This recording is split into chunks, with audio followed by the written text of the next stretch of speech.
All right, yo, my name is Dylan. I'm basically just going to be kind of running you through like the psychology of closing high performers, essentially A-type prospects.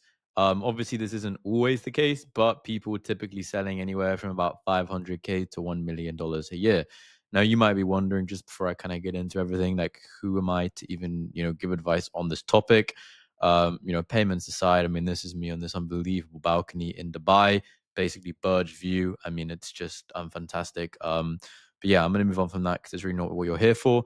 There's basically like three types of prospects in sales. Like you have the A type prospect, the B type, and the C type. This is obviously the worst. Like if you get an A type prospect, unlucky. And then the C type of prospect will be that kind of person who literally just jumps on and pays you. Like those will be 10% of the time. This will probably also be like 10% of the time, maybe, and this will be the most. A types are super duper egotistical. Like they literally just will not give you any room to breathe. B types are like the most common type of prospect that you can kind of malleate, mold their mind. And then C types are like very, very weak ego. They're very easy to close.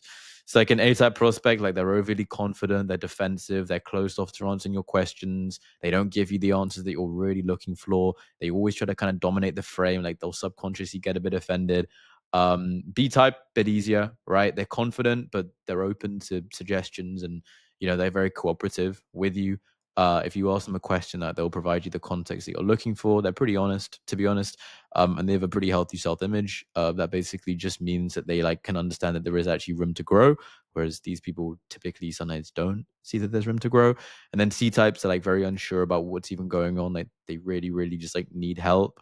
They'll over explain, they'll avoid conflict, they'll tell you that they need to change.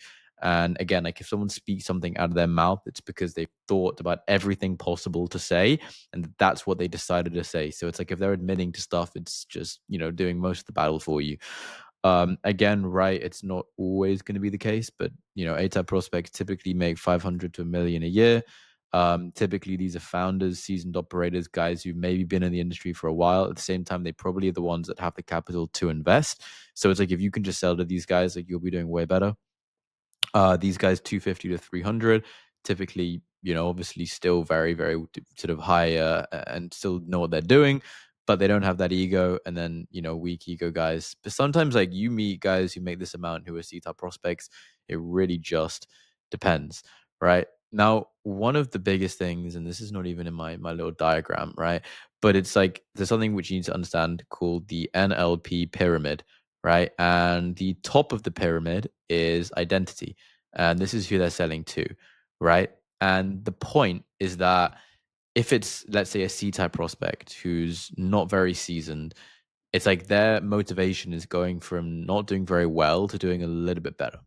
Now, that's nowhere near as powerful as selling from the person who's literally going from the identity they are to where they want to be, right? Because a high performer, the reason they're on the call isn't because they're trying to fix a little issue. It's because they know that there's more they could achieve. They know that as the business owner, they are not living up to their full potential. And that is 1,000 times more powerful than just like fixing a small problem. So this is really why you need to actually be able to identify, like, am I speaking to A, B, or C type prospect? Number one is that like you can't just use the same script. It's like you might need to ask different questions. You might need different rebuttals. You might need to do different reframes. Like if you get an A type prospect, they jump on, they tell you why you even, saying this to me, like you'll need to know a reframe to shift them towards a decision making process or one that's a bit more malleable, right? The other thing as well, like tonality, like with A type prospects, you're gonna have to ask a bit heavier questions and you might have to be a bit more confrontational. But again, like you need to be confrontational with the right tonality so that they don't just get offended. But then the other thing is that if you can really break down these guys, C type prospects, right? You can just take them through a lovely little sales process. They'll tell you everything. A-type prospects, if you can reframe them, say, hey, man, like I'm here to have a productive conversation. Like we can either jump off the phone now or, we can have this productive conversation. Like, what do you want to do? And they actually stay, bro, they're going to give you the most truthful answers you've ever asked for. So this is really just how to identify like who you're actually talking to. So there's obviously like two ways, like language and then behaviors. So for an A-type prospect, right, they'll give you fast answers, probably not thinking about it too much. They'll be sitting very like this, or they might even be looking around the room.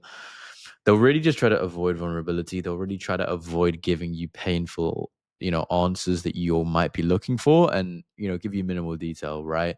Again, the goal is always just to shift them to here. Always, always, always just to shift them to here. To be honest, it's like you can shift them to here, but you can close a B type prospect very easily. But you can't really close an A type prospect. I've already tried that.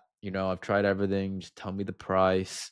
Where's this all going? Interrupts you often. Again, it's not the goal. Shift them to here. Yeah, that makes sense. Here's why I'm stuck. Ask them questions like, so let's say, hey, what's the price? Be like, yeah, man, we have stuff ranging from $50 to 50 grand. Like the main thing is like, what do you feel like you actually need? Share that, right? I know, and then also telling you, let me walk you through it. Ask thoughtful questions. Very, very nice. Behaviors, again, steady pace. They're comfortable speaking. They're giving you details. They're curious. And then C type, it's like C type prospects sometimes can have objections of like self doubt, but again, it's easy to help them overcome that. But it's like, yo, you can even shift them this way. B types are perfect because they have the self-confidence to actually be able to make a change, but then they're not like resistant enough to the point where they'll give you a hard time or they're not going to close. I'm not sure. What do you think I should do? And again, right, in a sense, you should even imbue them with a sense of certainty. Like B type is your ideal prospect. So basically, once you've really kind of identified this is how to shift. I mean, to be honest, like you can close a C type a lot easier than an A type. So it's like if you want to install a bit of sort of confidence into your B type prospects, go for it.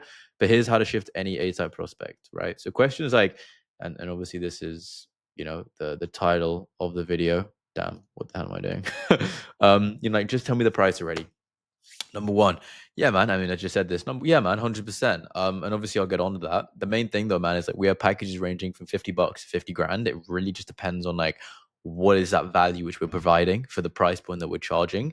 So I guess like for you, man, I mean, like, what do you feel like you need help on specifically? And suddenly that shifts it from them and the price back to them. Secondly, I don't know why you're asking me all these questions. Yeah, man. I mean, do you feel like, this is going to be a more productive conversation if I have an idea of what you've tried and where you're trying to go, or is if I just tell you the price? Like, which would you think would help you out the most? And they'll tell you that, hey, like understanding, yeah. And it's like, and it depends. You can even use an example of their niche. Let's say they're, say, sell solar, right? So, like, how much does solar cost? And they'll tell you, oh, solar's depends on your roof size. No, that wasn't what I asked, man. I just asked you how much solar costs. And they'll kind of sit and they'll go like, damn, that's facts. It's like, I need to know what you're actually looking for. It's like when you go to Subway. I mean, let's say that it's not like a service business. When you go to Subway, how much is a Subway sandwich cost? It depends what you get in. No, I didn't ask that, man. I just asked you how much a Subway sandwich cost. And it's like you need to just show them the reason that you're asking them the questions is to help. And then you can basically, once you've reframed that, and that analogy will reframe them, and you basically go like, I really have these calls with people who are looking to have productive conversations to potentially look at getting some help fixing XYZ problem or achieving XYZ outcome. So it's like we can have that productive conversation. I love to have that productive conversation, but at the same time, if that's not something that you're able to have with me, like I'm happy to just jump off now. So like you want to continue the call, let me get that picture to actually see if I can even help you, which is obviously why you're here in the first place, or do you want to just jump off now?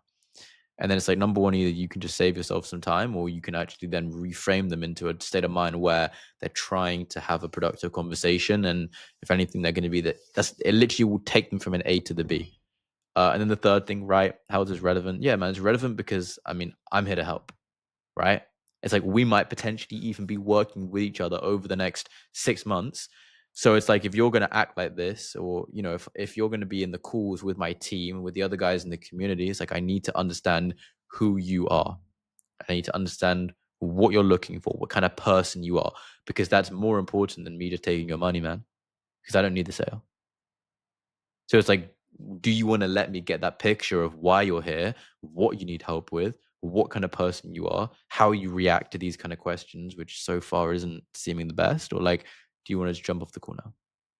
And then you reframe them. You go, cool, man. So let's get back into it, man. Just to answer how it's relevant. I mean, this is really just to see if we can even help. So I guess like, how does it? All right. So it's like you want to just reframe that shit. The bottom line is the prospect is basically just getting defensive because of their overly inflated ego. Now, an objection is something, it's a belief that's reinforced by the ego and past experiences. And an objection can obviously be like post price drop, but them saying, tell me the price already, it's an objection. And it's just a pre objection. You have to pre handle it. And it's typically just because they have like an overly inflated ego, and they just like don't feel comfortable revealing this information, like how it makes them feel. And all they're really trying to do is just like retake the frame, because they can sense, humans are very like, they can sense it, you know? Like when you're asking them a question which makes them admit to you they've had a problem for 2 years, it's like they can tell that you're doing that. You know, they can tell that they're admitting the sensitive information to you. They feel challenged, which is not something which people like to feel, especially if they're aware of their own ego and they hold themselves to a high standard. And it basically is just because you're making them admit to certain weaknesses of inferiorities. So the bottom line is you just can't let them fall for the shit. The main thing is like you can't let them like get away with it. It's like if they're telling you something and you genuinely just move past it. And it's like if you notice them saying something which is like very, very clear non-bio language, and like you genuinely just like move past it and you don't do anything about it, it's like they're just gonna think that they can bullshit you. But it's like you need to call it out. So you need to be aware of it. And again, if you want a copy of this, I will send this to you 100%. Just drop a comment.